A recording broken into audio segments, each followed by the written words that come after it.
Pada malam hari ini. Assalamualaikum warahmatullahi wabarakatuh. Selamat malam teman-teman semuanya. Ketemu lagi ya sama Kak Maul di Bimbel hari ini. Nah, hari ini kita nggak akan belajar tentang literasi bahasa Indonesia lagi ya teman-teman. Ada yang tahu kita akan belajar subtes literasi UTBK yang mana nih hari ini? Apakah subtes literasi PM atau PK atau literasi bahasa Indonesia atau literasi bahasa Inggris? Lanjutannya bisa ditulis di kolom komentar nih. Kita akan belajar subtes apa nih untuk hari ini?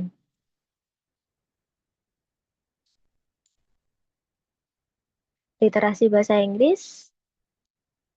Apakah kita akan belajar literasi bahasa Inggris untuk hari ini?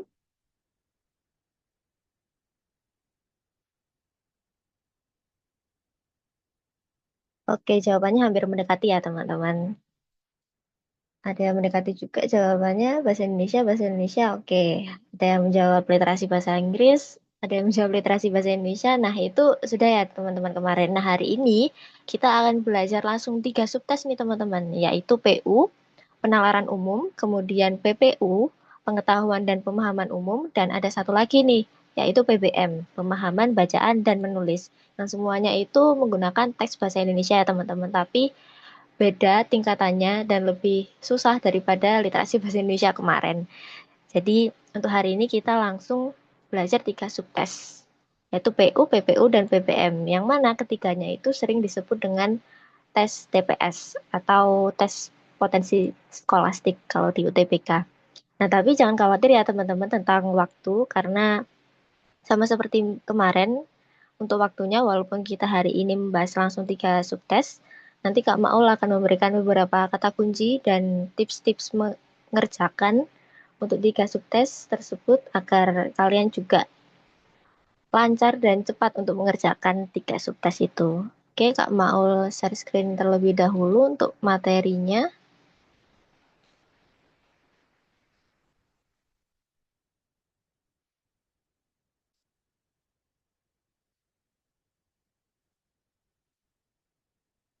Apakah sudah terlihat teman-teman atau masih loading?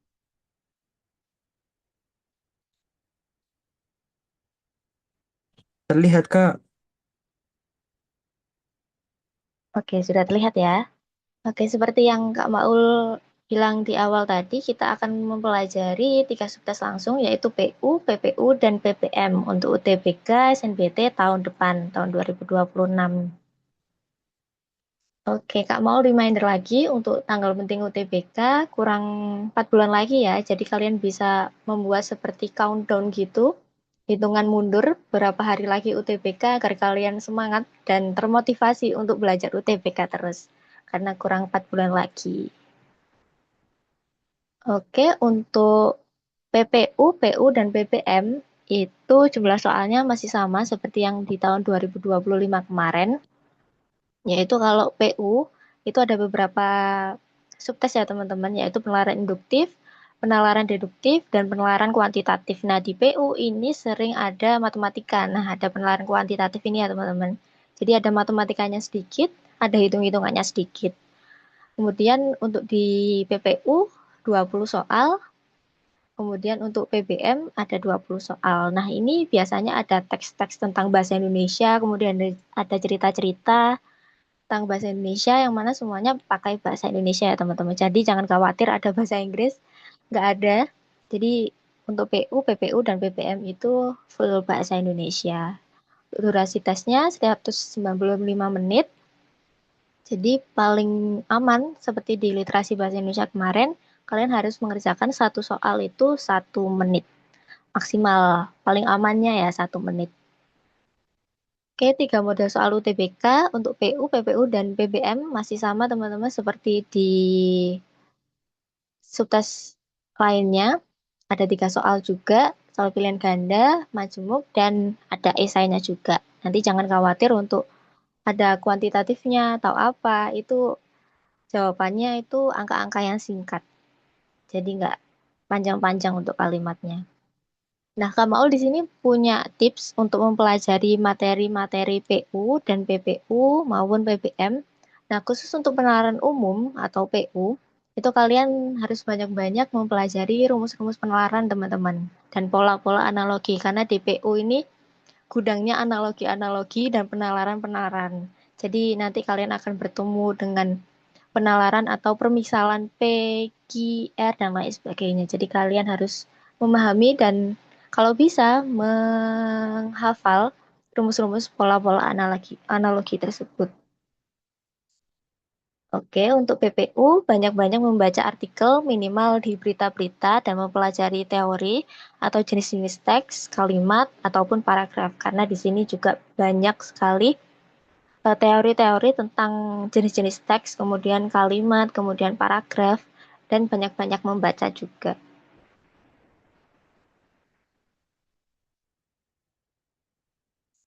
Oke, untuk BBM itu kalian banyak-banyak mempelajari tata bahasa baku bahasa Indonesia, bisa mencari di aturan tata bahasa di EYD versi terbaru ya teman-teman. Jadi untuk sekarang itu kita nggak pakai PUEBI, kita pakai EYD versi terbaru atau versi kelima. Jadi kalian jangan salah buka website ya, karena PUEBI ini udah nggak dipakai. Kita pakainya yang EYD versi kelima dan sering cek kata baku di KBBI, maupun di aplikasi maupun di website. Tapi lebih enaknya di aplikasi, teman-teman. Nah, itu tips mempelajari materi PU, PPU, dan PBM. Nah, sudah siap untuk belajar langsung 3 subtes ini, teman-teman? Bisa reaction nih di kolom komentar.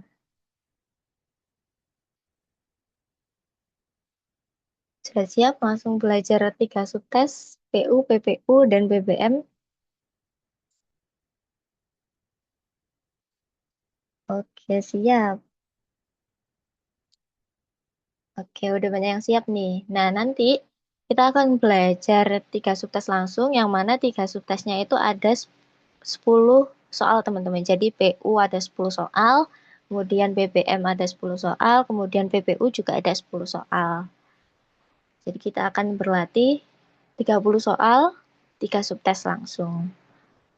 Oke, nah ini ada yang PU terlebih dahulu. Yang pertama, manakah pernyataan di bawah ini yang bernilai benar berdasarkan paragraf pertama? Nah, ini ada teksnya lumayan panjang juga. Kira-kira yang mana nih? Paragraf pertama. Langsung kalian cek dan fokus di paragraf pertama.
Oke, banyak yang menjawab C nih.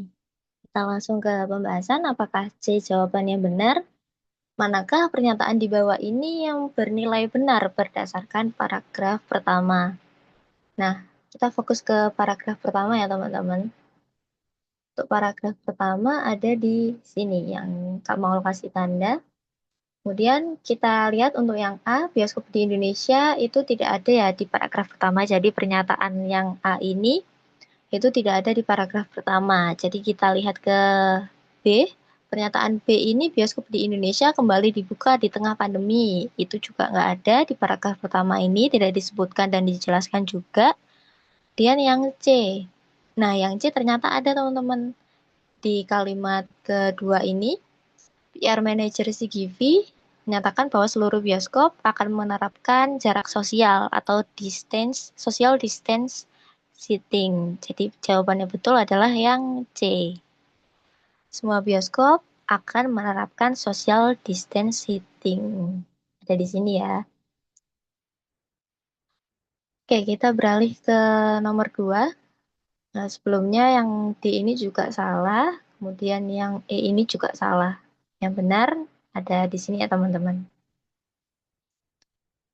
Oke, untuk nomor 2, masih dengan teks yang sama, simpulan di bawah ini yang paling mungkin benar berdasarkan paragraf 2 jika karyawan tidak dilengkapi APD dan tidak melakukan pengecekan kesehatan secara rutin, yaitu kira-kira apa nih teman-teman? Bisa dikerjakan sekitar 1 menitan ya.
Oke, banyak yang menjawab A ya. Oke, kita langsung lihat ke pembahasan. Simpulan di bawah ini yang paling mungkin benar berdasarkan paragraf 2. Nah, ini paragraf 2. Jika karyawan tidak dilengkapi APD dan tidak melakukan pengecekan kesehatan secara rutin, yaitu, nah ini bisa pakai rumus juga teman-teman. Jadi di sini para karyawan juga akan dilengkapi APD. Selain itu, karyawan menjalani pemeriksaan kesehatan rutin. Itu yang ada di teks. Kemudian ada permisalan juga di soalnya. Jadi kita pakai persepsi sebab akibat. Nah, aturannya atau rumusnya adalah P dan Q berimplikasi ke R. PQR-nya itu apa? Nah, di sini di teks itu jika karyawan dilengkapi APD itu dikasih permisalan P. Kemudian dan melakukan pengecekan kesehatan secara rutin, kita misalkan Q.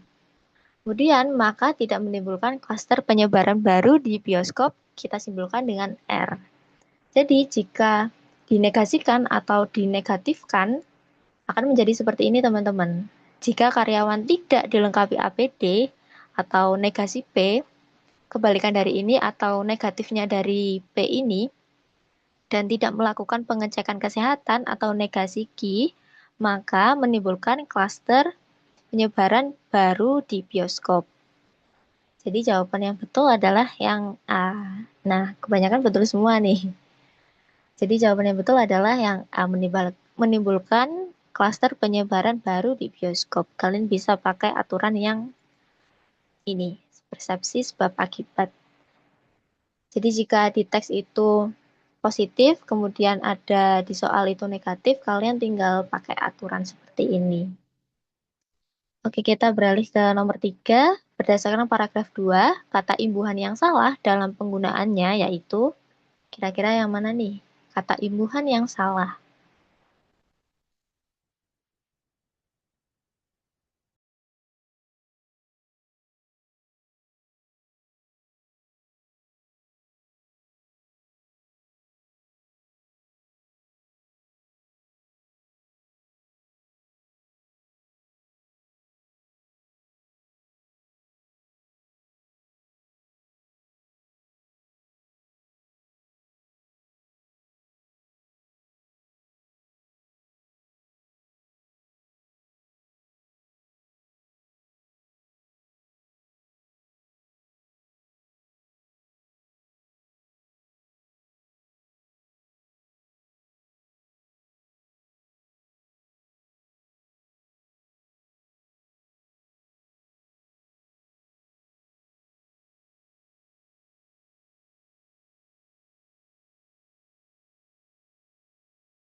Oke, kebanyakan menjawab D, kemudian ada yang menjawab A juga. Oke, kita lihat apakah A atau D jawaban yang benar.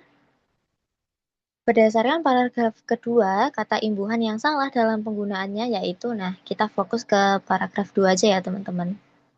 Jadi, nomor 3 ini jawabannya yang D teman-teman, di antaranya. Kenapa? Karena di antaranya ini sebenarnya D-nya itu harus diberi spasi sebelum kata antara. Nah, perlu diingat teman-teman, di sini ada aturan penulisan kata imbuhan. Nah, penulisan imbuhan di seperti ini, itu harus dipisah jika diikuti kata yang menunjukkan tempat atau lokasi. Kemudian digabung jika diikuti kata kerja. Contohnya di rumah, kemudian di sana, itu harus dikasih spasi karena menunjukkan lokasi untuk kata selanjutnya.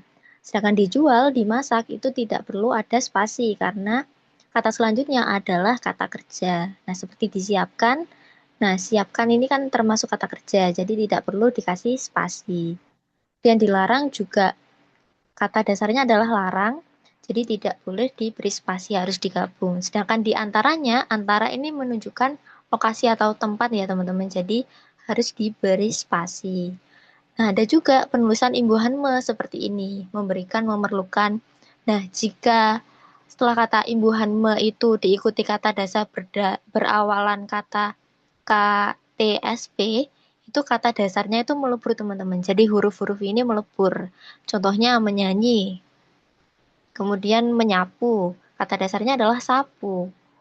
Jadi S-nya itu melebur atau menghilang menjadi menyapu begitu. Untuk memberikan dan memerlukan ini juga sudah tepat untuk aturan penulisannya. Tinggal yang diantaranya ini diberi spasi.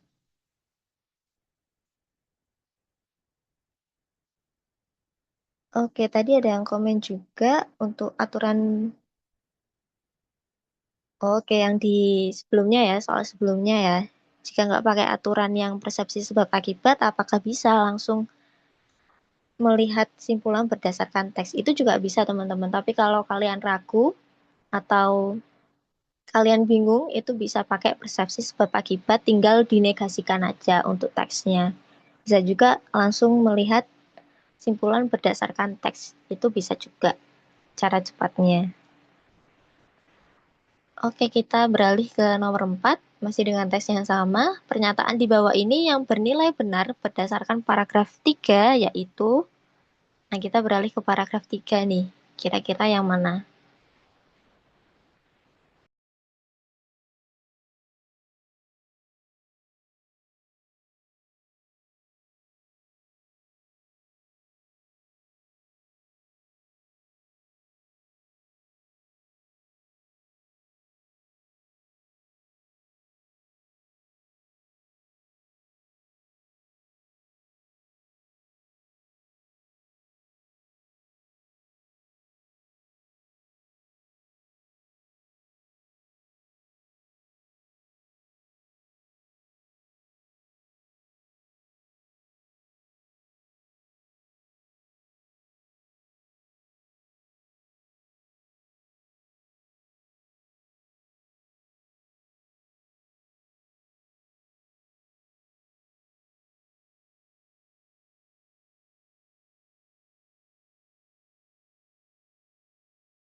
Oke, kebanyakan menjawab D.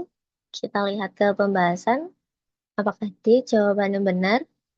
Nah, di sini pertanyaannya adalah di bawah ini yang bernilai benar berdasarkan paragraf 3, yaitu yang kita fokus ke paragraf 3, kita ke A terlebih dahulu ya teman-teman. Apakah pernyataan di pilihan jawaban A ini ada dan benar di paragraf 3 atau tidak? Sinema 21 menjaga kesehatan karyawan dan penonton diberlakukan sejak awal tahun. Nah, ini kurang tepat karena di teks paragraf ketiga ini disebutkan bahwa menjaga kesehatan karyawan diberlakukan sejak akhir Januari 2020, bukan diberlakukan sejak awal tahun. Jadi kurang tepat. Kemudian kita beralih ke B, Cinema 21 tidak beroperasi sejak Januari 2020. Ini juga kurang tepat karena di sini masih beroperasi ya teman-teman di tahun 2020. Kemudian kita beralih ke C, Cinema 21 tidak melakukan protokol kesehatan. Nah, ini kurang tepat juga karena di awal kalimat paragraf ketiga ini Cinema 21 melakukan protokol kesehatan. Kemudian yang D, Cinema 21 menggunakan desinfektan untuk meminimalisir penyebaran virus corona. Nah, di situ ya yang Kak mau beri garis kuning.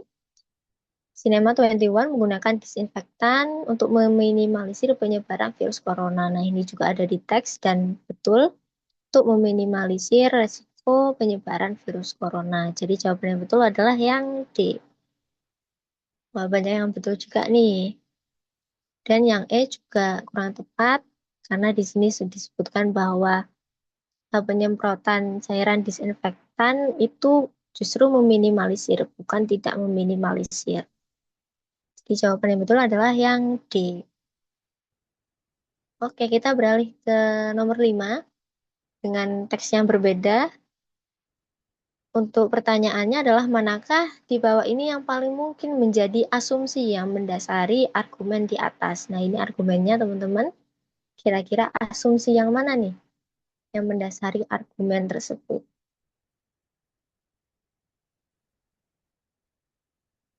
Untuk penalaran umum sampai 10 ya teman-teman soalnya. Kemudian untuk PPU juga 10, kemudian PBM juga 10.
Oke, di komen awal banyak yang menjawab D ya. Kemudian ada yang menjawab E juga.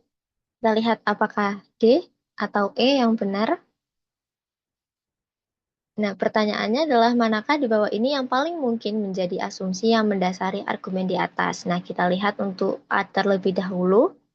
Untuk A, asumsinya adalah pilihan untuk menonton film melalui aplikasi atau ke bioskop tergantung pada jenis makanan ketika menonton.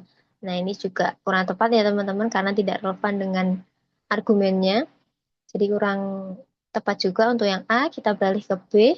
Pilihan film di aplikasi adalah film-film lama yang sudah tidak sesuai dengan selera penonton saat ini. Nah, pilihan jawaban B ini justru memperlemah argumen teman-teman. Jadi kurang tepat juga. Kemudian yang C, biaya untuk berlangganan aplikasi menonton film itu cukup mahal. Nah, ini juga memperlemah argumen karena di sini disebutkan bahwa banyak orang memilih berlangganan aplikasi.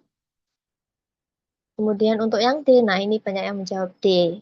Banyak orang memilih alternatif lain untuk menonton film dibandingkan pergi ke bioskop. Nah, ini bukan termasuk asumsi ya teman-teman, tapi mengulang pernyataan argumen ini jadi kurang tepat. Nah, jawaban yang tepat adalah yang E.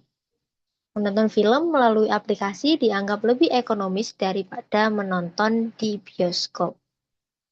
Jadi asumsinya adalah yang E ini. Untuk mendasari argumen yang ada di teks ini. Oke, kita beralih ke nomor 6. Nah, di sini ada beberapa pernyataan ya, teman-teman. Kemudian kualitas kesimpulan tersebut adalah, nah kualitas kesimpulan ini, kira-kira yang mana nih?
Oke, ada yang menjawab A, kemudian B, kemudian ada yang menjawab C, dan juga yang menjawab E. Oke, kita lihat ke pembahasan.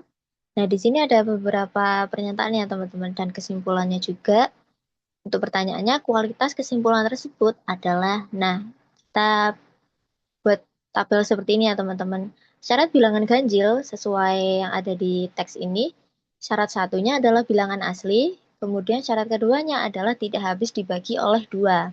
Nah, kedua syarat ini bisa dihubungkan dengan kata dan, sehingga harus terpenuhi secara bersamaan. Jadi syarat satu harus terpenuhi, syarat dua harus terpenuhi.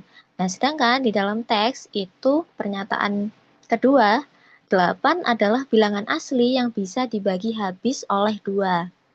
Nah, bisa dikatakan syarat satunya dari ini itu terpenuhi, tapi syarat duanya itu tidak terpenuhi ke teman-teman, karena 8 bisa dibagi habis dua. Sedangkan di sini syarat bilangan ganjilnya untuk syarat keduanya adalah tidak habis dibagi oleh dua. Jadi kesimpulannya seperti ini, kesimpulannya 8 bukan bilangan ganjil. Nah, kesimpulannya itu pasti benar, teman-teman. Karena ada syarat yang tidak terpenuhi sehingga bilangan 8 tersebut bukan bilangan ganjil. Jadi jawaban yang betul adalah yang C. Simpulan tersebut pasti benar. Karena ada syarat-syarat yang tidak terpenuhi oleh angka 8 tersebut. Gak mengecoh juga ya teman-teman. Jadi jawaban yang benar adalah yang C. Kalian juga bisa buat permisalan seperti ini ketika mengerjakan agar runtut dan hasil akhirnya itu bisa langsung ketebak gitu.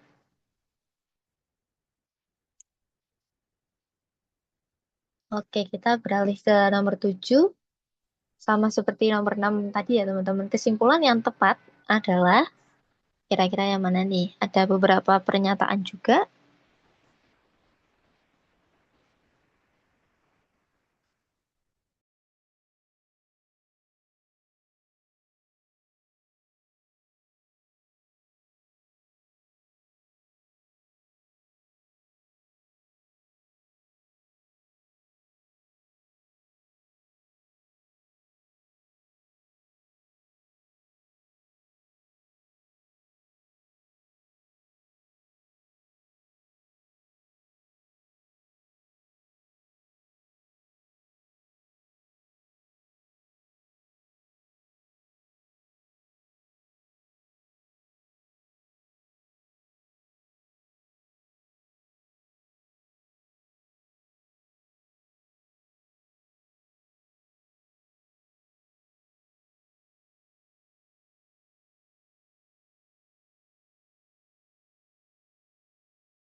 Oke, jawabannya bervariasi ya. Ada yang menjawab D, kemudian ada yang menjawab C, dan ada juga yang menjawab E. Oke, kita lihat ke pembahasan. Nah, di sini ada beberapa pernyataan untuk soalnya adalah kesimpulan yang tepat adalah yang sama seperti di nomor 6 tadi ya, teman-teman. Untuk syarat lolos pengendalian mutu, itu adalah syarat pertama, ukurannya sesuai dengan yang ditetapkan, ada di sini.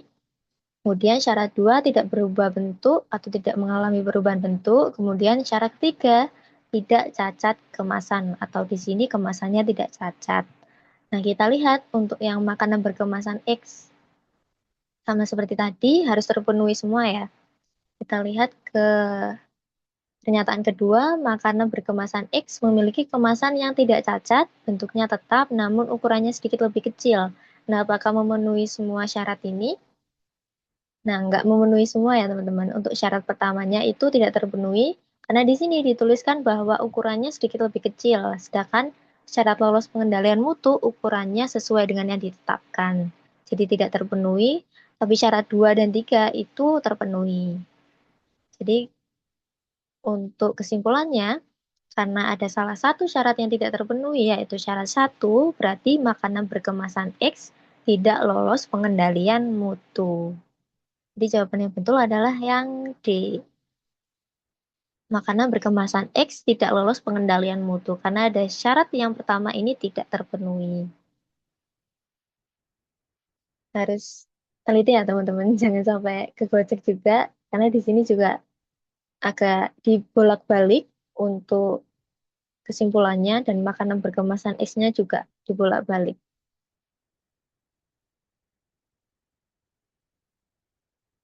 Oke, kita beralih ke nomor 8. Nah, ini ada pola kalimat yang agak aneh dan biasanya disebut bahasa panda kalau anak-anak UTBK tahun-tahun kemarin.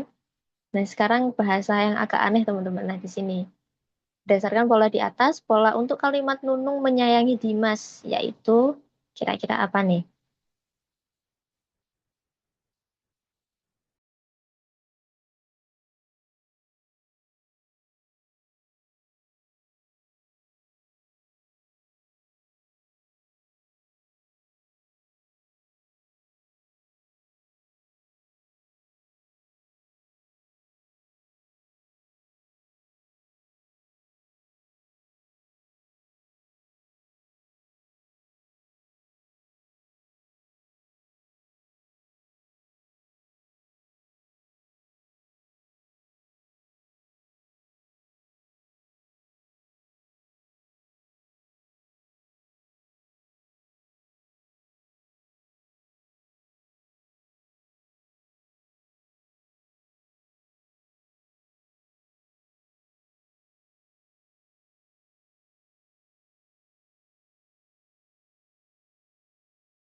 Oke, ada yang menjawab E, kemudian ada yang menjawab C, kemudian ada yang menjawab D. Oke, kita lihat ke pembahasan. Nah, ini bisa disebut bahasa panda ya, teman-teman. Atau bahasa aneh, atau bahasa alien juga. Dan di setiap UTBK penelaran umum mesti ada yang seperti ini. Jadi butuh waktu untuk mengerjakan soal-soal seperti ini, teman-teman. Kalian butuh waktu sekitar 1 menitan lebih untuk menerjemahkan semua bahasa-bahasa ini. Nah, untuk soalnya adalah berdasarkan pola di atas, pola untuk kalimat Nunung menyayangi Dimas, yaitu, nah langkah pertamanya adalah kita eh, bedah dulu pola struktur kalimat. Yang di sini Dimas menyayangi Nunung untuk yang ini. Yang normal ya teman-teman, kalimat yang normal. Dimasnya adalah subjek, menyayangi adalah predikat, kemudian Nunung adalah objek.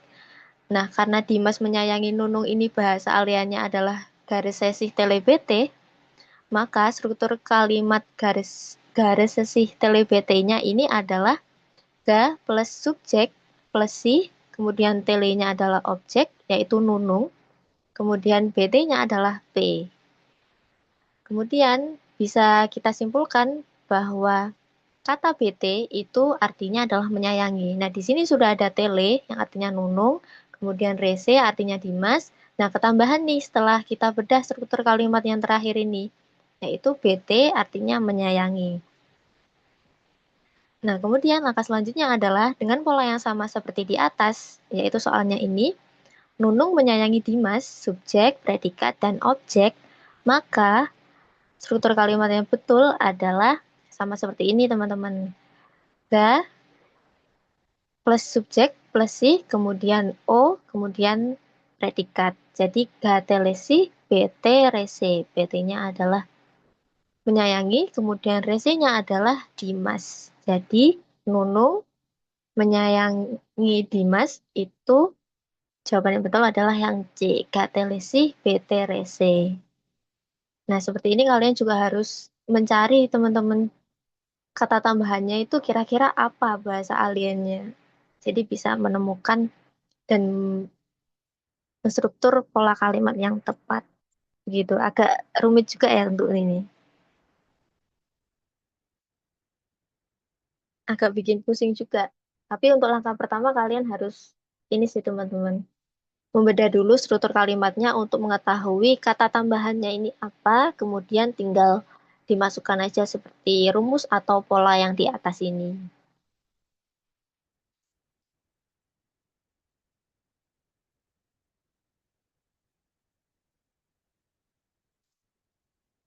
Jadi harus pakai struktur juga untuk membedah kalimat-kalimatnya. Oke, kita beralih ke nomor 9. Ini bukan bahasa Panda, bahasa yang normal ya teman-teman. Nah, ini pertanyaannya adalah kesimpulan yang tepat untuk pernyataan di atas adalah kira-kira yang mana nih?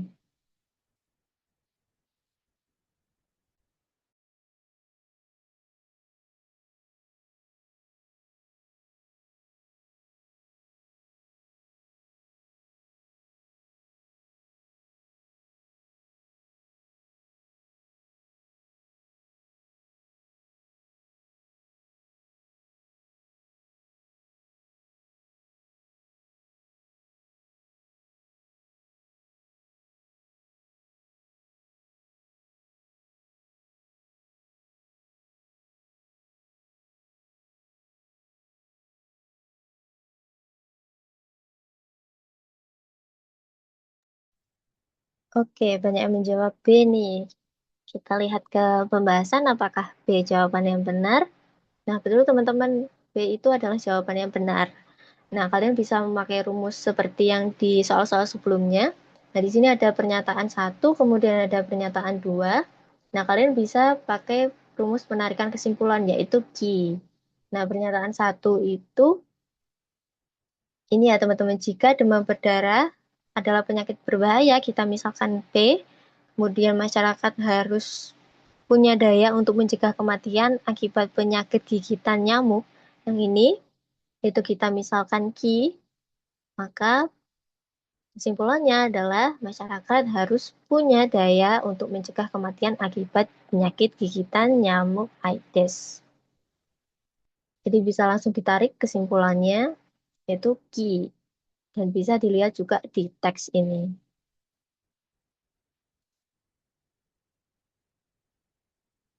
Oke, kita beralih ke nomor 10. Berdasarkan bacaan tersebut, apabila gempa bumi berkekuatan 9,1 SR tidak melanda lepas pantai Sumatera, manakah simpulan yang tepat? Nah, kalian bisa pakai rumus seperti tadi, seperti di soal-soal sebelumnya, untuk mencari simpulan yang tepat.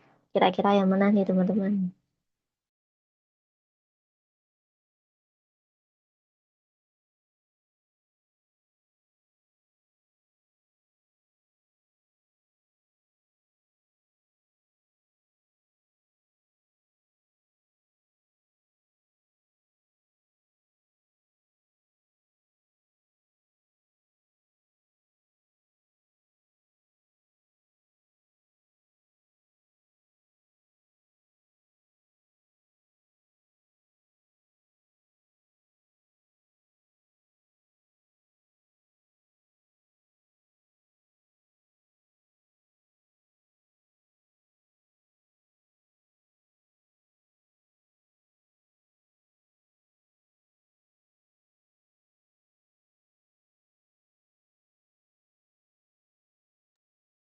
Oke, banyak yang menjawab B nih.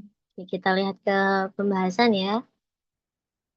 Berdasarkan bacaan tersebut, apabila gempa bumi berkekuatan 9, SR tidak melanda lepas pantai Sumatera, manakah kesimpulan yang tepat? Nah, kalian bisa menggunakan rumus seperti di soal-soal sebelumnya, yaitu persepsi sebab akibat. Aturannya ini beda lagi ya teman-teman, karena ada beberapa pernyataan. Jadi aturannya adalah P berimplikasi ke Q. Nah, kita misalkan jika gempa bumi besar berkekuatan 9,1 melanda lepas pantai Sumatera itu, kita misalkan P, kemudian tsunami yang menewaskan lebih dari 230 orang di seluruh wilayah itu Q. Jadi simpulan yang tepat adalah dinegasikan ya, atau dinegatifkan untuk P dan Q-nya. Jadi kesimpulannya adalah apabila gempa bumi berkekuatan 9,1 SR tidak melanda lepas pantai Sumatera, nah ini ada kata tidak, karena negasi dari P ini, atau negatifnya dari kalimat P ini, maka tidak ada gempa tsunami yang menewaskan lebih dari 230 orang di seluruh wilayah. Nah ini ada kata tidak juga, karena negasi dari Q. Jadi jawaban yang tepat adalah betul teman-teman, B. Tidak ada tsunami yang menewaskan lebih dari 230.000 orang di seluruh wilayah. Jadi bisa dilihat juga di teksnya, tinggal dinegasikan saja atau dinegatifkan atau diberi kata tidak atau dibalik juga bisa. Oke, penalaran umum sudah selesai untuk soal-soalnya. Agak rumit ya teman-teman, apalagi nanti juga ada penalaran kuantitatif yang ada hitung-hitungannya dan juga kalian akan bertemu bahasa panda. Kita beralih ke pengetahuan dan pemahaman umum teman-teman PPU yang hampir sama dengan literasi bahasa Indonesia tapi agak susah dikit. Nah, di sini ada teks, kemudian kita baca pertanyaannya. Berikut adalah pernyataan yang salah dari teks bacaan di atas, yaitu kira-kira yang mana nih?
Oke, ada yang menjawab E, kemudian ada yang menjawab C juga. Oke, kita lihat ke pembahasan ya, apakah E atau C jawabannya. Berikut adalah pernyataan yang salah dari teks bacaan di atas, yaitu, nah kita lihat dulu yang A, apakah betul atau salah. Nah, yang A ini betul ya teman-teman untuk pernyataannya, dan sesuai dengan teks, di sini mengganti daging protein nabati dapat meningkatkan umur panjang, tapi yang A ini juga salah teman-teman, karena kita mencari pernyataan yang salah. Walaupun pernyataannya yang A ini betul dan sesuai yang ada di teks, tapi sekali lagi kita mencari yang salah. Jadi kita beralih ke B, salah satu jenis diet adalah diet dengan makan makanan yang kaya protein. Nah, itu juga ada di teks dan sesuai juga. Dan kita mencari yang salah, berarti yang B ini kurang tepat. Kemudian kita beralih ke C, efek sangat kuat didapat dari protein nabati. Nah, ini ternyata ada juga teman-teman di teks. Dan betul juga, efek sangat kuat didapat dari protein nabati. Nah, ini betul, tapi kita mencari yang salah, berarti yang C ini kurang tepat. Kemudian kita beralih ke D. Diet tinggi protein dapat menurunkan resiko kematian. Apakah ada di teks? Nah, ini juga ada teman-teman dan betul, diet tinggi protein dapat menurunkan resiko kematian. Nah, ini juga pernyataannya betul, tapi sekali lagi kita mencari yang salah. Nah, jawaban yang terakhir yang E. Nah, ini baru betul teman-teman. Tahu merupakan sumber protein yang kurang baik. Sedangkan di teks, tahu adalah sumber protein yang baik. Jadi kalimat ke-8 ini. Jadi yang betul adalah yang E, karena pernyataan yang E adalah pernyataan yang salah dan tidak sesuai dengan yang ada di teks.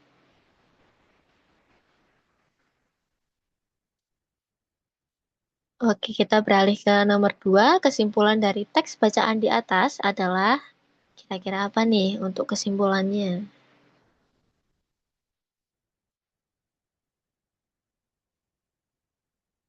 Untuk yang PPU sampai 10 soal juga ya teman-teman.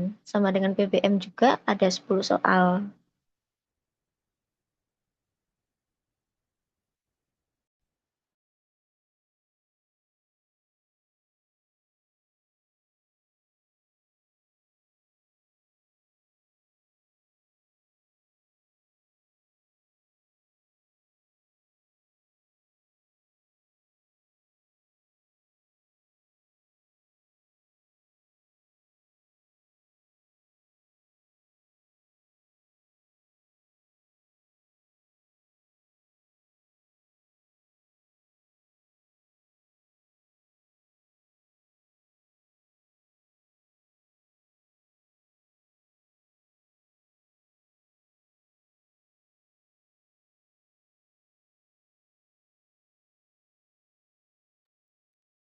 Oke, kebanyakan menjawab B, kemudian ada juga yang menjawab A. Oke, kita lihat ke pembahasan, kira-kira mana jawaban yang benar. Kesimpulan dari teks bacaan di atas adalah, nah perlu diingat teman-teman, kesimpulan itu harus mencakup seluruh paragraf ya. Jadi ada di paragraf 1, 2, dan 3, itu harus masuk di pilihan jawaban yang kalian pilih. Jangan hanya ada di salah satu paragraf. Nah, Kak Maul juga punya kata kunci untuk soal-soal seperti kesimpulan ini. Kalian fokus ke kalimat atau pilihan jawaban yang panjang seperti ini, teman-teman. Nah, biasanya itu adalah jawaban yang benar karena mencakup seluruh paragraf dan isinya itu lebih detail, tapi tidak selalu sih untuk pilihan jawaban kalimat-kalimat yang panjang ini selalu benar, tapi kalian bisa fokus saja di kalimat-kalimat yang panjang seperti ini. Nah, untuk kesimpulan dari teks bacaan di atas, nah betul teman-teman, jawabannya adalah yang B, macam-macam diet dan penelitian tentang diet tinggi protein, terutama protein nabati yang dapat menurunkan risiko kematian. Nah, itu ada di paragraf 1, dan di paragraf 2 juga ada, paragraf 3 juga ada. Jadi, keseluruhan paragraf ini digabungkan jadi satu di pilihan jawaban B ini.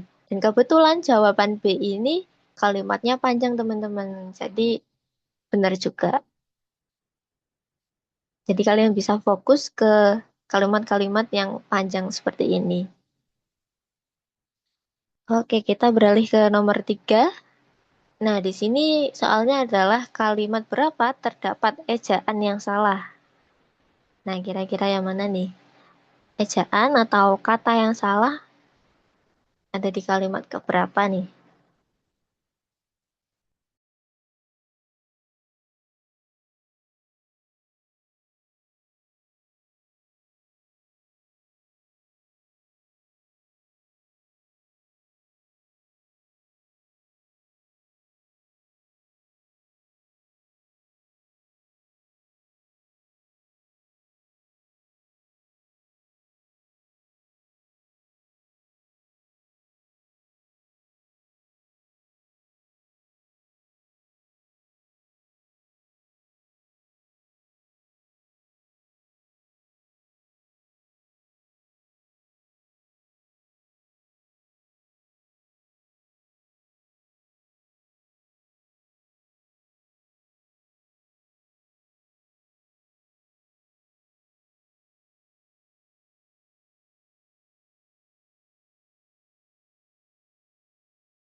Oke, ada yang menjawab C, kemudian ada yang menjawab D, kemudian B, kemudian A, dan ada yang menjawab E. Nah, bervariasi nih jawabannya.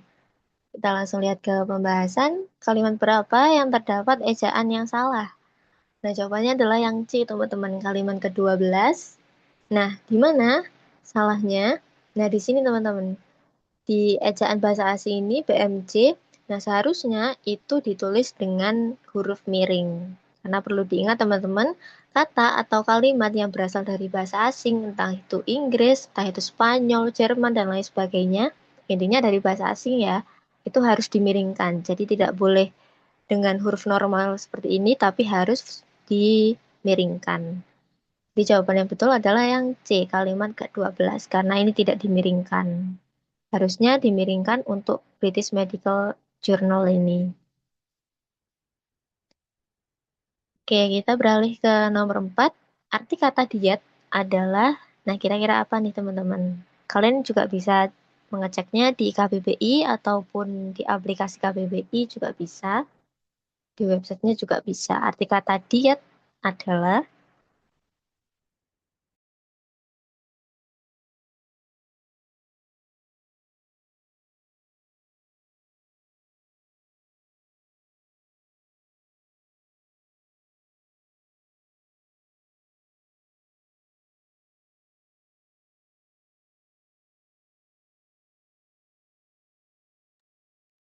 oke, ada yang menjawab A, kemudian ada yang menjawab D juga. Oke, kita lihat apakah A atau D. Arti kata diet adalah, nah kita cek di KBBI teman-teman. Nah di KBBI diet itu artinya atau maknanya adalah aturan makan khusus untuk kesehatan dan sebagainya. Biasanya atas petunjuk dokter. Nah yang relevan dan kurang lebih sama dengan arti kata diet yang ada di KBBI ini adalah yang mengatur pola makan. Karena di sini ada kata aturan makanan. Jadi arti kata dia di sini yang paling betul adalah mengatur pola makan. Jadi bisa kalian samakan dengan KBBI. Dan kalian cek di pilihan-pilihan jawaban ini.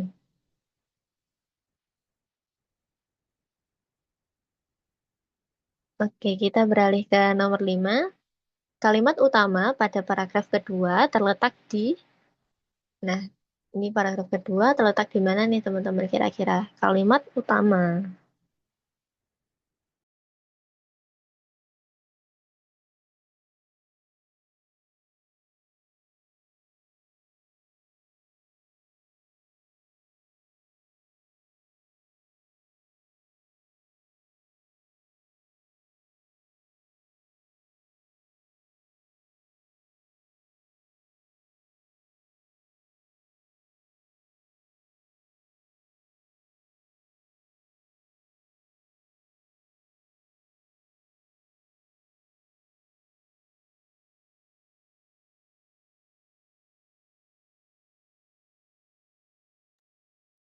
Oke, kebanyakan menjawab D nih, kalimat ke-6.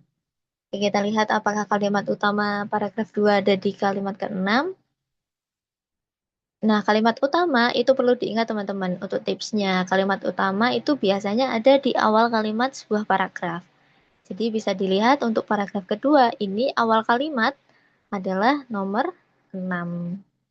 Jadi yang betul adalah kalimat ke-6. Jadi kalian bisa menghemat waktu untuk mengerjakan soal-soal seperti ini. Kalimat utama, ide pokok, atau ide paragraf itu biasanya ada di awal kalimat atau di awal paragraf. Jawaban yang betul adalah yang di kalimat ke-6. Oke, kita beralih ke nomor 6. Apa topik yang sesuai dengan teks bacaan di atas? Kira-kira topiknya tentang apa ini?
Oke, jawabannya bervariasi lagi nih. Ada yang menjawab B, kemudian ada yang menjawab D, kemudian ada yang menjawab A. Oke, kita lihat ke pembahasan.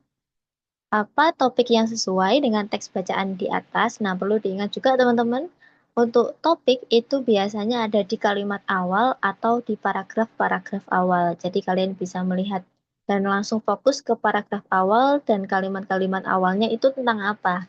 Nah, untuk teks ini, kalimat awalnya itu kelompok usia yang lebih tua mendapatkan booster, tapi gagal ya teman-teman. Jadi, jawaban yang betul untuk topik teks tersebut adalah yang B. Kelompok usia tua tidak mendapatkan booster. Ada di paragraf awal dan ada di kalimat-kalimat yang awal. Jadi untuk topik kalian harus fokus ke paragraf pertama aja. Oke, kita beralih ke nomor 7. Apa ide pokok paragraf kedua? Kira-kira yang mana nih? Sama seperti kalimat utama yang sebelumnya.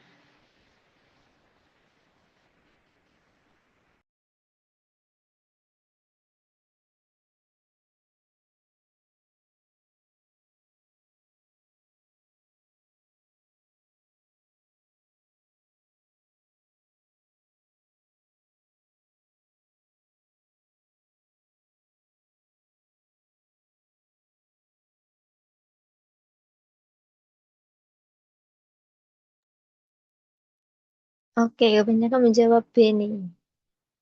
Oke, kita lihat ke pembahasan apa ide pokok paragraf kedua. Nah, kita fokus ke paragraf 2 dan perlu diingat juga teman-teman, ide pokok itu biasanya ada di awal kalimat ya atau di awal-awal paragraf sama seperti di kalimat utama sebelumnya.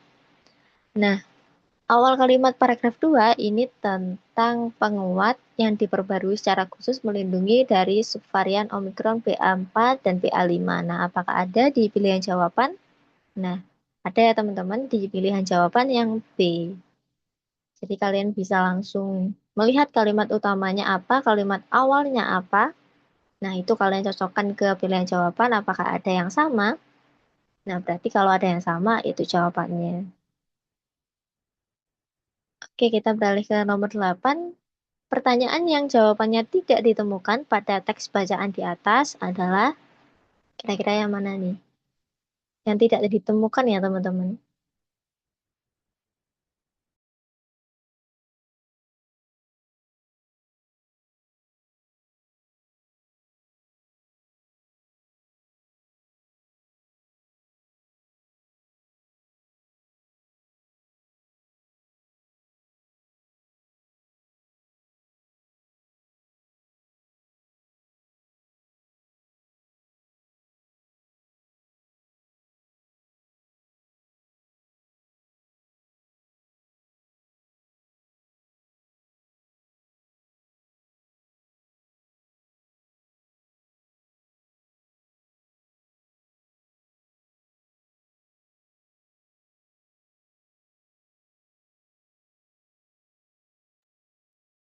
Oke, kebanyakan menjawab A dan ada juga yang menjawab B. Oke, kita lihat ke pembahasan ya.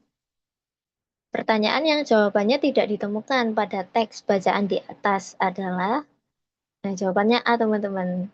Apa yang harus dilakukan para keluarga lansia agar para lansia mendapatkan vaksin dan penguat? Nah ini tidak ada ya jawabannya di teks.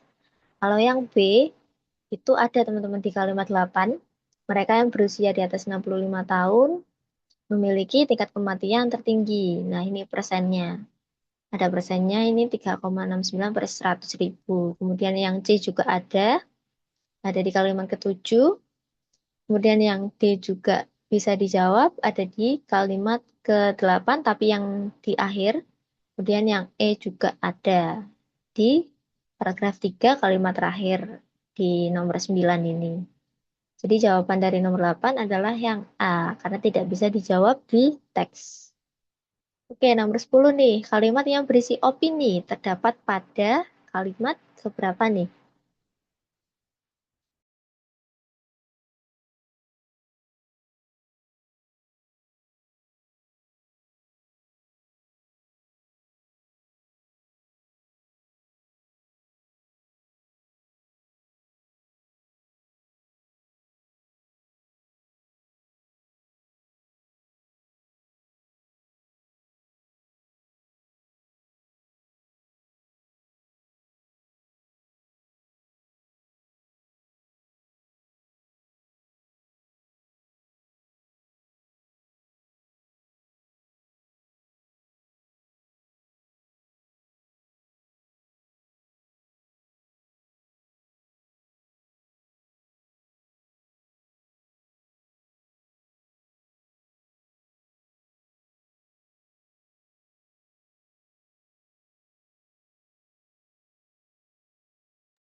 Oke, banyak yang menjawab D, kemudian ada yang menjawab B ya. Oke, kita lihat ke pembahasan. Kalimat yang berisi opini. Kalimat yang berisi opini itu terdapat pada kalimat pertama, teman-teman. Jadi, opini adalah pendapat ya. Jadi, di kalimat pertama ini ada pendapat dari penulis pada titik ini, pada titik pandemi ini tidak cukup hanya mendapatkan serangkaian vaksin. Jadi, menurut penulis, pada titik pandemi ini tidak cukup hanya mendapatkan serangkaian vaksin.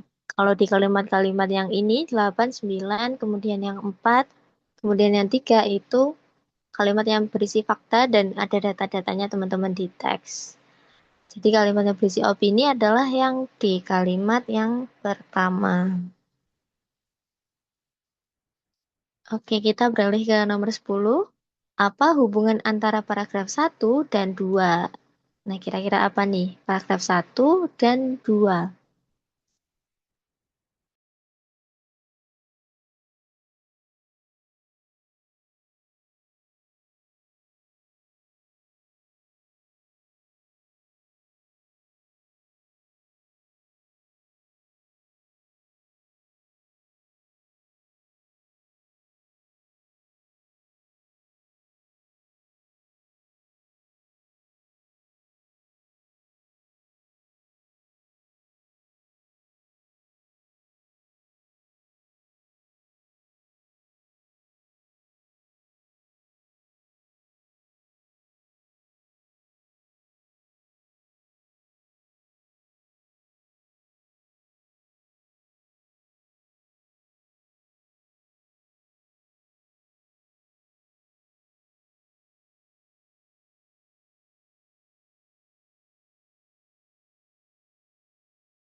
Oke, kebanyakan menjawab E ya. Dan ada juga yang menjawab B.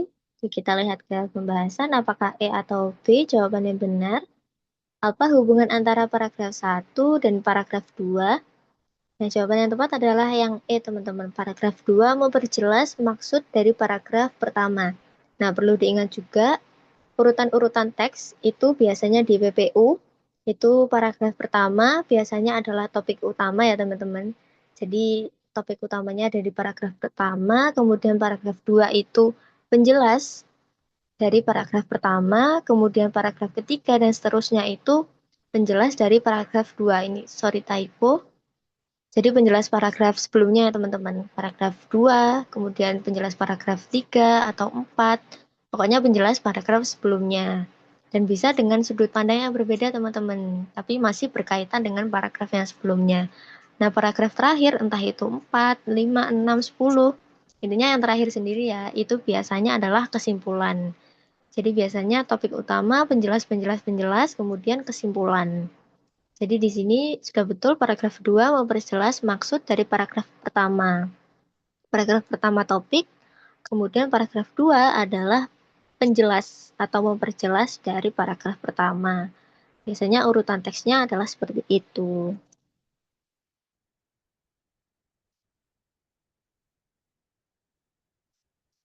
Oke, ada yang komen juga. Ada waktu Q&A untuk SNBP dan SNBT. Oke, kalau Q&A mungkin kalau ada waktu tambahan ya teman-teman, kita bisa Q&A untuk SNBP dan SNBT. Kalau untuk Zoom-nya, untuk hari ini yang terakhir ya teman-teman, untuk pembahasan subtes-subtes semua tes UTBK, karena untuk PK, PM, literasi bahasa Indonesia, dan literasi bahasa Inggris, kemudian TPS juga sudah. Jadi untuk Zoom sekarang yang terakhir. Kalau nanti ada waktu tambahan atau waktu yang masih ada, kita bisa Q&A tentang SNBP dan SNBT ya. Oke, karena PPU sudah, kita beralih ke PBM, pemahaman bacaan dan menulis. Oke, di sini ada ide pokok pada paragraf pertama di teks adalah Kira-kira apa nih teman-teman? Sama seperti PBU tadi ya, ide pokok selalu ada di kalimat awal-awal atau paragraf awal-awal. Nah, kita fokus ke paragraf pertama ini.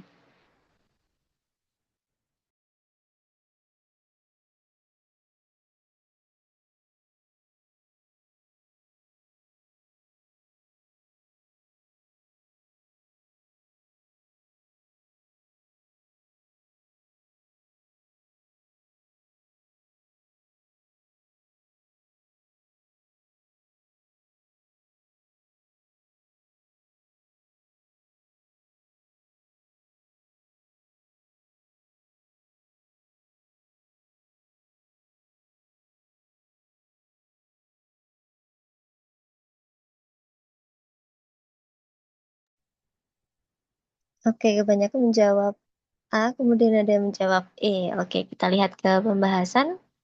Ide pokok pada paragraf pertama di atas adalah lagi. Nah, kita fokus ke paragraf pertama ya, teman-teman. Ide pokok biasanya ada di awal kalimat. Nah, di sini berarti ada di kalimat pertama, teman-teman. Sekitar 15 hektar sampai daun ini ya. Apakah sesuai dengan yang ada di pilihan jawaban-jawaban ini? Kira-kira yang mana?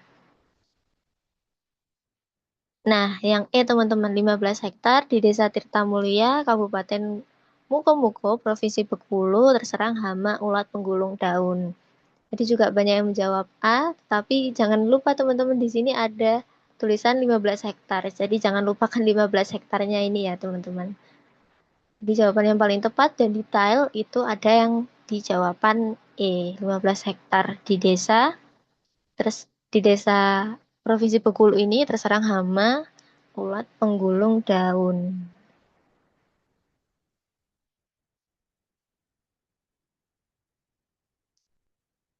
Oke, kita beralih ke nomor 2. Kata iya pada kalimat 9 merujuk pada. Nah, di kalimat 9 ini kira-kira yang mana nih, teman-teman?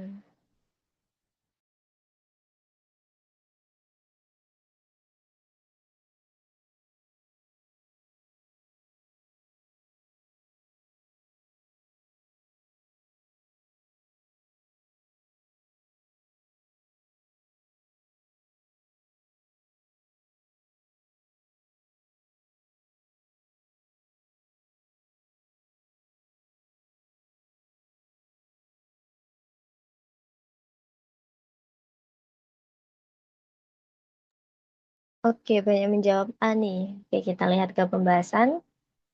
Udah jelas banget ya, teman-teman. Untuk kata iya pada kalimat 9, itu fokusnya ke Pak Purwanto. Nah, di sini kata iya, kemudian kita lihat ke kalimat-kalimat sebelumnya, dan akhirnya ketemu satu nama, yaitu Purwanto. Jadi kata iya pada kalimat 9 merujuk pada yang A, Purwanto. Oke, kita beralih ke nomor 3. Pernyataan yang tidak sesuai pada teks adalah, kira-kira yang mana nih?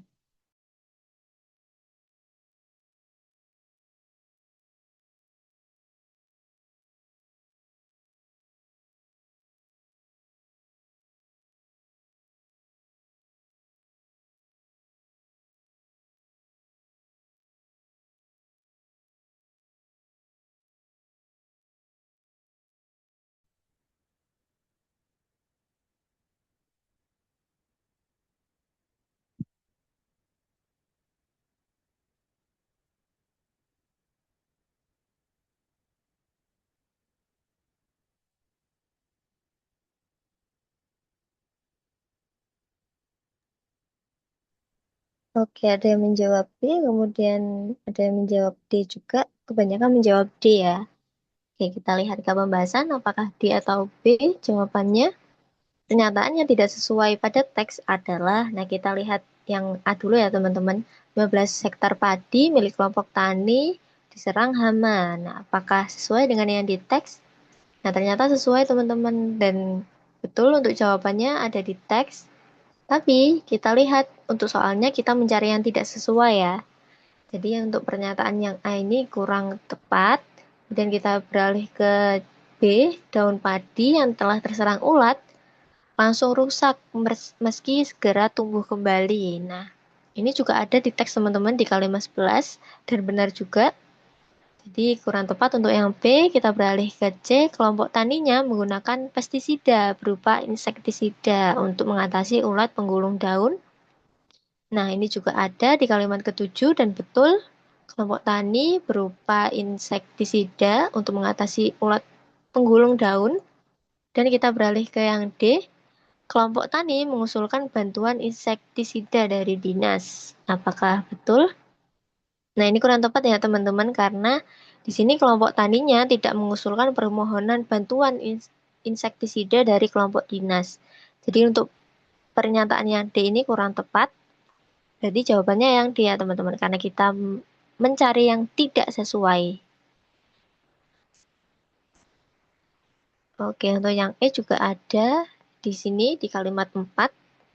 Ini kurang tepat ya teman-teman karena kita mencari yang tidak sesuai. Oke, kita beralih ke nomor 4. Kalimat 2 adalah kalimat yang tidak efektif dan perlu dihilangkan. Nah, di bawah ini merupakan kalimat padu hasil penggabungan dari kalimat 1 dan 2. Yang benar adalah, nah kira-kira apa nih teman-teman? Gabungan antara kalimat 1 dan 2.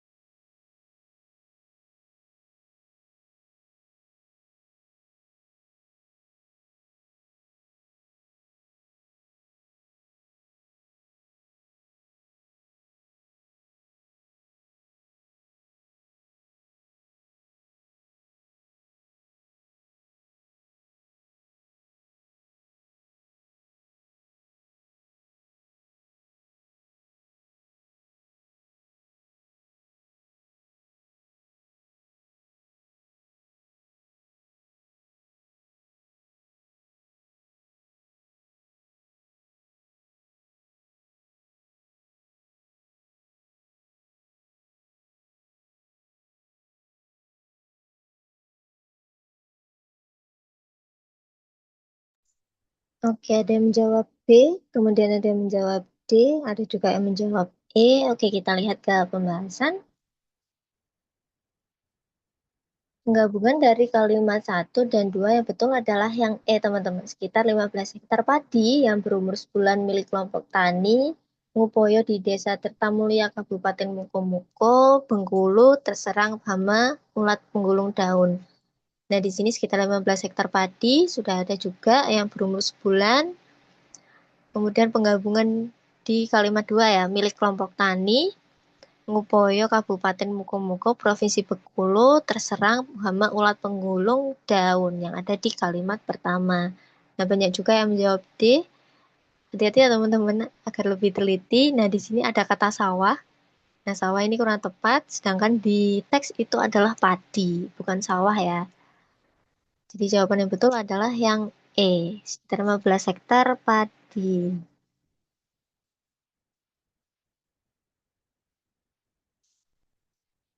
Oke, kita beralih ke nomor 5. Ilustrasi yang benar untuk teks tersebut adalah kira-kira apa nih?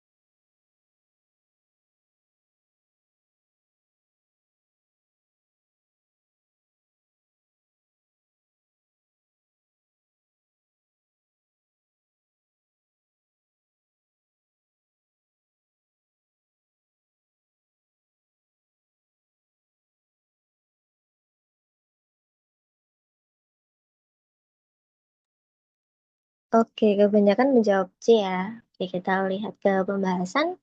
Ilustrasi yang benar untuk teks tersebut adalah, nah betul teman-teman, jawabannya adalah yang C, kurva tingkat penjualan tiket PTKI selama periode Natal dan Tahun Baru. Nah, ada di kalimat pertama ya. Sini Ada penjelasan tentang PT KAI yang menambah perjalanan kereta apinya. Dan ada juga tingkat-tingkat penjualan tiket KAI selama periode Nataru. Oke, kita beralih ke nomor 6, masih dengan teks yang sama. Pernyataan di bawah ini yang tidak sesuai dengan teks adalah, nah di sini ada kata tidak sesuai, berarti cari yang salah ya teman-teman, dan tidak sesuai dengan teks. Kira-kira yang mana nih?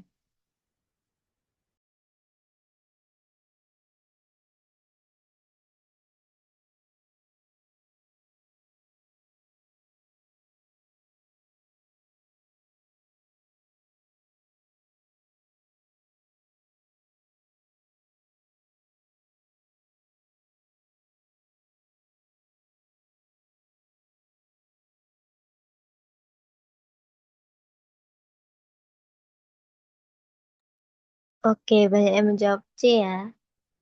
Oke, kita lihat ke pembahasan apakah C yang benar.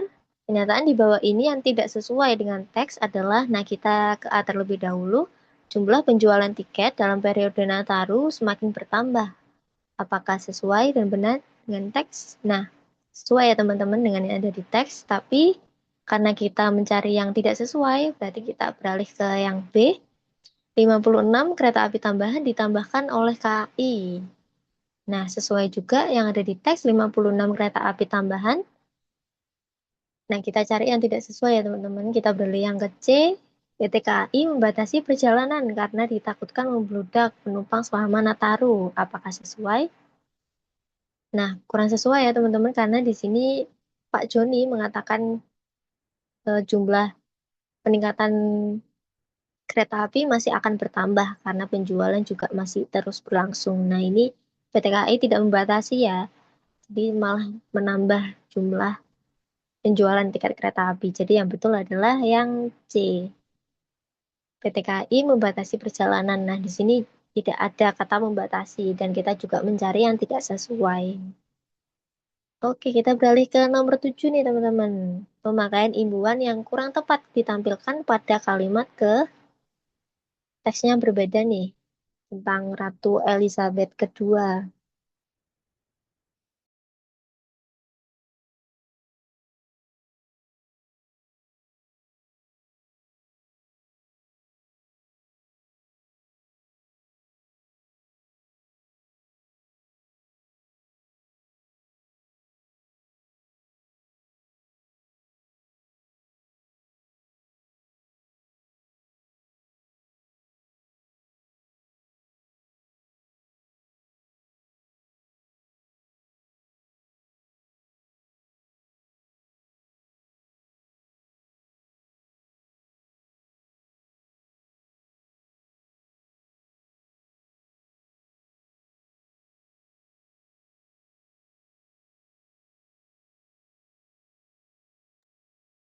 Oke, banyak yang menjawab D. Ada di kalimat ketiga. Apakah kalimat ketiga ada imbuhan yang kurang tepat?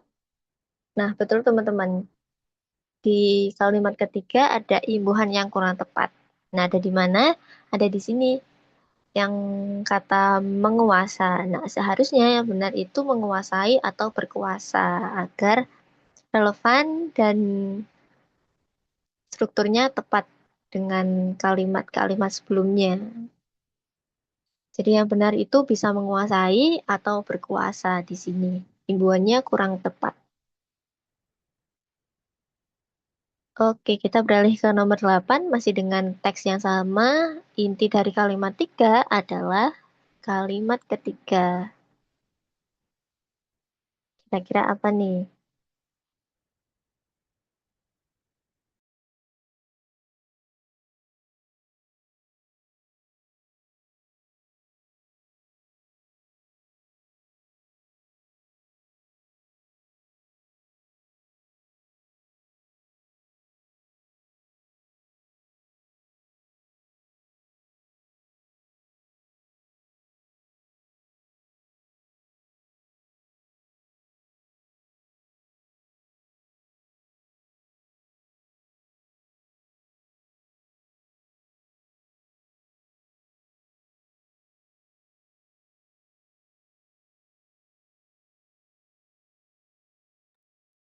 Oke, ada yang menjawab C, kemudian ada yang menjawab D, ada yang menjawab E.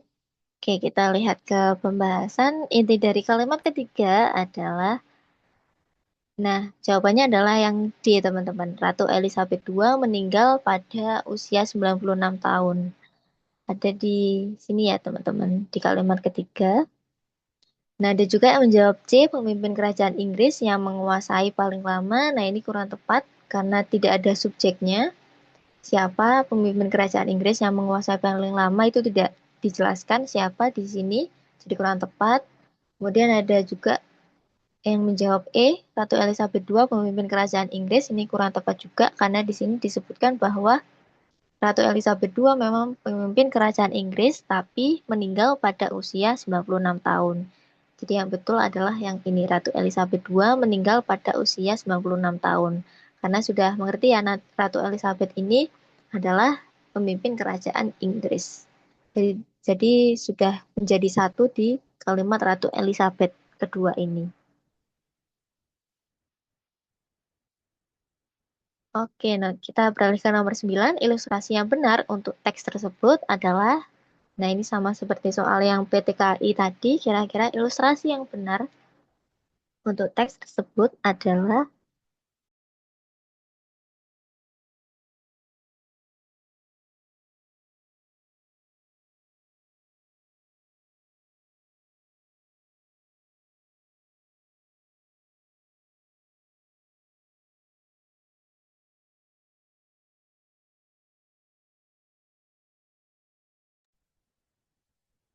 oke, pada kompak menjawab B ya ini.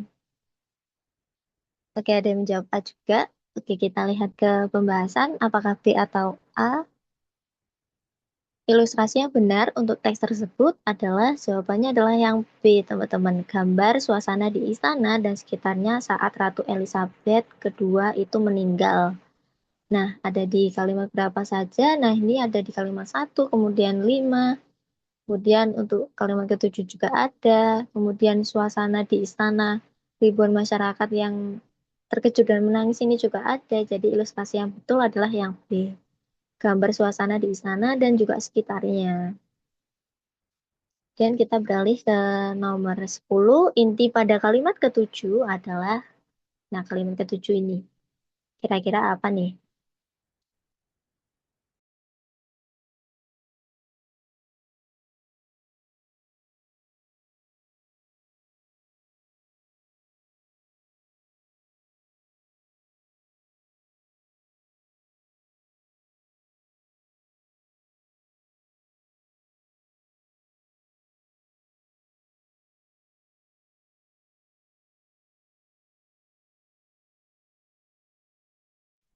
Oke, kompak lagi nih menjawab D. Apakah D jawaban yang benar? Kita lihat ke pembahasan. Inti pada kalimat 7 adalah, nah ini ya teman-teman, ketujuh adalah yang D. Betul teman-teman, para pejabat mengonfirmasi kematian Ratu Elizabeth kedua. Ada di sini ya, para pejabat mengonfirmasi atau membawa pemberitahuan tentang kematian Ratu Elizabeth kedua ke gerbang istana. Jawaban yang betul adalah yang D. Oke, karena untuk PU, PPU, dan BBM sudah selesai semua, teman-teman. Dan 10 soal tadi masing-masing juga agak rumit-rumit dan agak aneh-aneh juga untuk yang PU, untuk bahasanya. Mungkin kurang 3 menitan ya. Ada yang mau bertanya tentang SNBP atau SNBT, mungkin satu atau dua orang, karena waktunya masih ada sedikit. Iya, betul, ada sesi tanya-tanya. Kita sampai 20.40 ya, karena tadi lewat 10 menitan, jadi masih ada waktu. Oke, silakan yang mau bertanya bisa di komen atau bisa langsung on mic, satu atau dua orang. Kak, maaf mau izin bertanya kalau semisal Iya, kembali ke kayak soal ide pokok kan kakak tadi bilang kebiasaan itu di awal kalimat. Tapi iya saya pernah betul. nemu soal-soal itu yang di kalimat akhir. Nah, kira-kira biasanya berapa persen atau berapa banyak kayak semisal soal-soal yang ide pokoknya itu ada di akhir kalimat gitu, Kak. Terima kasih. Oke. Oke, pertanyaannya bagus ya. Untuk ide pokok itu biasanya juga ada di awal kalimat dan juga ada di akhir kalimat. Nah, biasanya ada kalau kalian menemukan paragraf induktif atau deduktif, nah itu masing-masing punya ide pokok yang berbeda-beda, teman-teman. Tapi untuk persentasenya, kebanyakan soal-soal UTBK itu ide pokok ada di kalimat-kalimat yang awal atau paragraf-paragraf awal. Dan biasanya kalau untuk yang di akhir-akhir itu soal-soalnya HOTS atau ada di seperti PBM atau PU. Tapi kalau di literasi bahasa Indonesia biasanya nggak ada sih untuk soal-soal ide pokok yang ada di akhir. Dan jarang banget latihan-latihan soal atau soal-soal UTBK kalau kalian lihat di tahun-tahun sebelumnya ide pokok ada di akhir itu jarang banget teman-teman karena itu soalnya gampang dan bisa menghemat waktu kalian gitu. Gitu ya untuk ide pokok. Baik, Kak, terima kasih. Oke, oke, siap.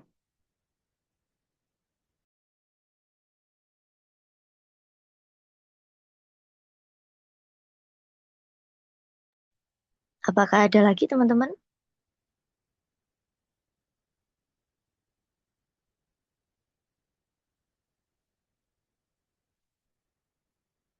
Oke, untuk Q&A masih ada sekitar 2 menitan ya.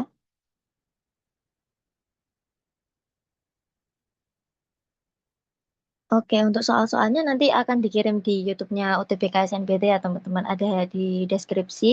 Kalian bisa akses di sana. Ada link drive-nya di sana di deskripsinya. Materi bahasa Panda itu keluar nggak ya di UTBK? Nah, biasanya keluar teman-teman di UTBK tahun 2025 ini ada sedikit spill dari teman-teman juga atau para gap year yang udah mengikuti UTBK 2025 kemarin ya. Itu katanya ada soal-soal bahasa Panda juga. Jadi soal-soal bahasa Panda ini dari dulu, dari UTBK awal-awal sampai UTBK yang terakhir ini, itu selalu muncul teman-teman. Jadi jangan kaget ya untuk bahasa Panda di penaharan umum itu. Jadi harus sering-sering latihan juga untuk bahasa-bahasa Panda.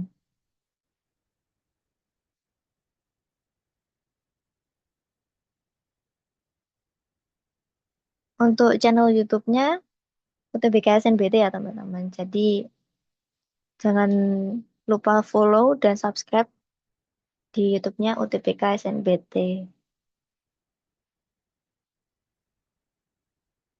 Oke, untuk UTBK memang bayar teman-teman untuk biaya pendaftarannya sekitar 200.000 untuk tahun kemarin. Kalau tahun depan kemungkinan juga bayar lagi untuk biaya pendaftarannya. Oke, karena udah lewat dari 20.40, Kak Maul tutup ya teman-teman untuk hari ini. Terima kasih telah belajar bersama Kak Maul dan semoga apa yang Kak Maul sampaikan di penjelasan-penjelasan sebelumnya bisa bermanfaat untuk kalian belajar dan semoga kalian bisa mencapai PTN-PTN impian kalian. Terima kasih teman-teman. Tak mau tutup. Wassalamualaikum warahmatullahi wabarakatuh. Semangat teman-teman dan selamat hari libur. Selamat libur beberapa minggu ya. Dan bisa digunakan untuk belajar juga.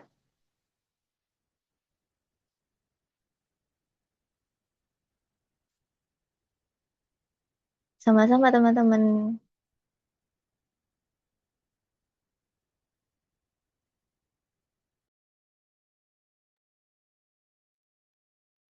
Amin amin. Semoga kalian bisa mencapai PTN impian kalian ya. Dan lolos UTBK ataupun SNBP. Terima kasih ya teman-teman.